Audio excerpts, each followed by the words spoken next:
Hi everybody, this is Coach International Master Roderick Nava, and today we're gonna talk about the game happened between Super Grandmaster Wesley So, the champion of the recent Norway Chess Blitz 2022, and his game against world champion Magnus Carlsen.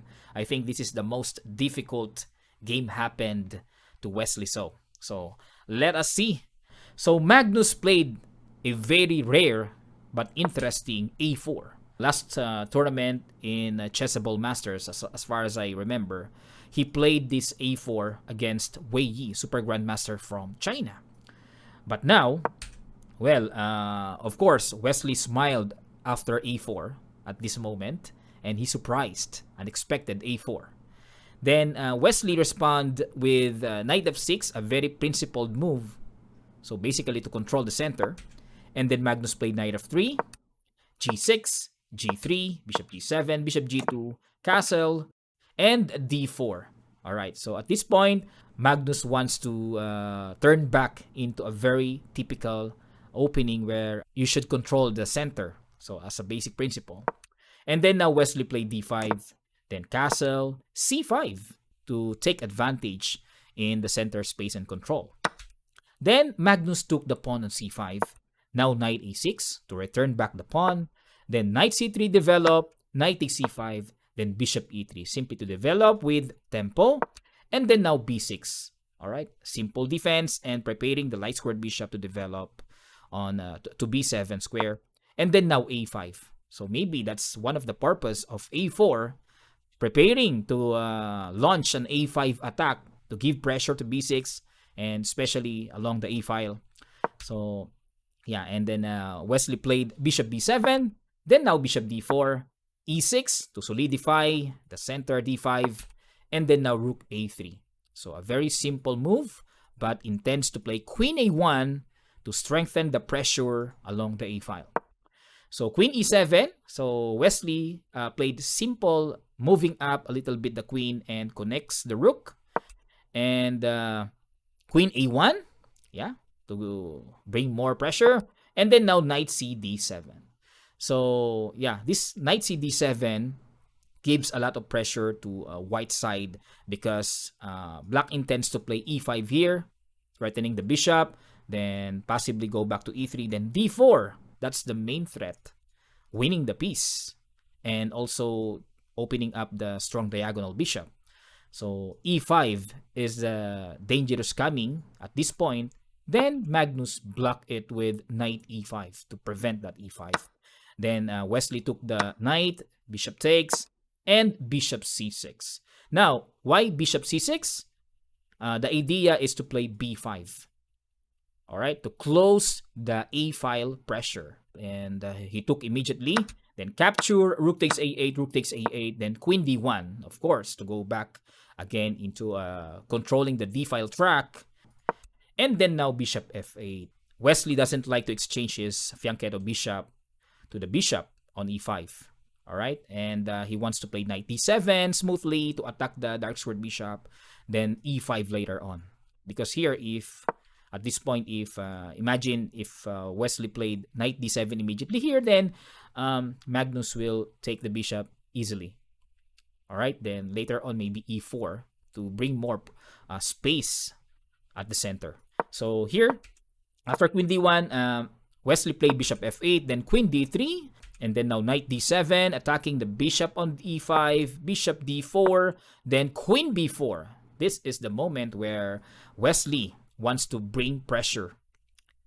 He wants to revenge a pressure-giving move with queen B4 to attack the B2, but Magnus simply played rook B1 here. Just to protect the B2 pawn. Then now rook C8. Preparing to control, to bring pressure on the C file. So now knight D1, Magnus played a very passive move here, and the computer engine doesn't like this move. And look at the evaluation bar. So it gives a negative 2.52 according to Stockfish 15. So better was E4 at this point. All right, according to Stockfish, E4 was better. So yeah, to give more space on the center. So another possibility could be Magnus doesn't like the coming e5 here. Then, like for example, bishop e3, then d4. Because at this point, white has e takes d5. Then after, let's say, e takes d4, then, yeah, d takes c6. A very good counterplay. So like for example, d takes c3, then queen takes d7. And at this point, white has a huge advantage because of the very powerful pass pawn on the c file. So let's go back. So yeah, e4 was better, but knight e1 was played. And bishop b5 attacks the queen on d3. And yeah, Magnus forced to give up his pawn on c2, and he played queen e3.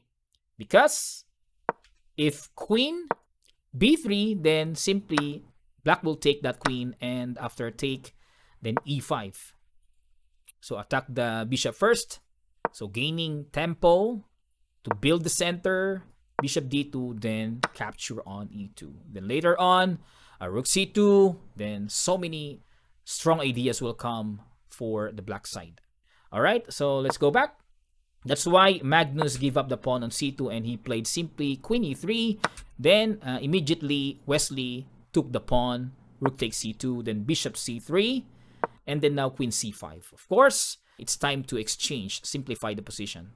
All right, to make the things very simple. All right, then now Magnus decided to play bishop f1 to support the e2 pawn because it's under threat.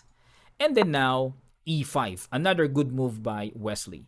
So of course, do not capture this queen because after knight takes e3, the rook is trapped and black is forced to capture the pawn. But yeah, after rook a1, so the rook cannot still can't move, and rook a1 brings a lot of pressure to the black side, black's territory. So black is in big trouble at this point.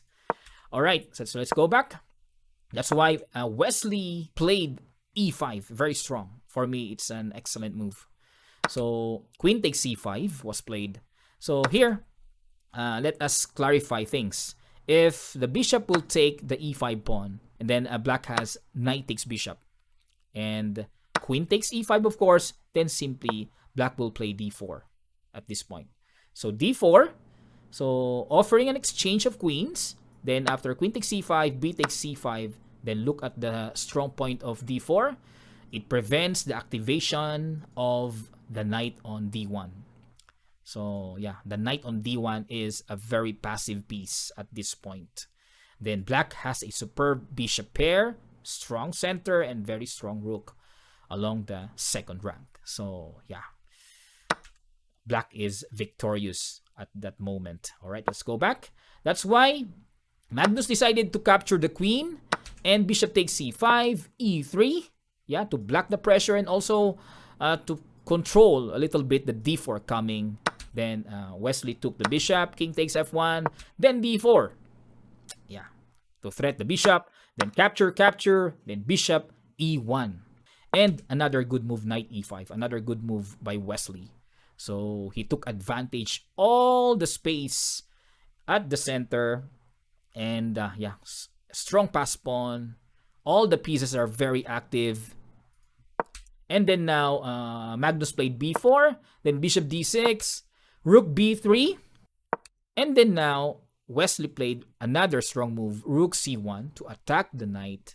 Then now knight b2, d3 is an excellent move. Then knight takes d3, knight takes d3, then Magnus resigns in this position. So why? Because if rook takes d3, then black has bishop takes b4, attacking the bishop there.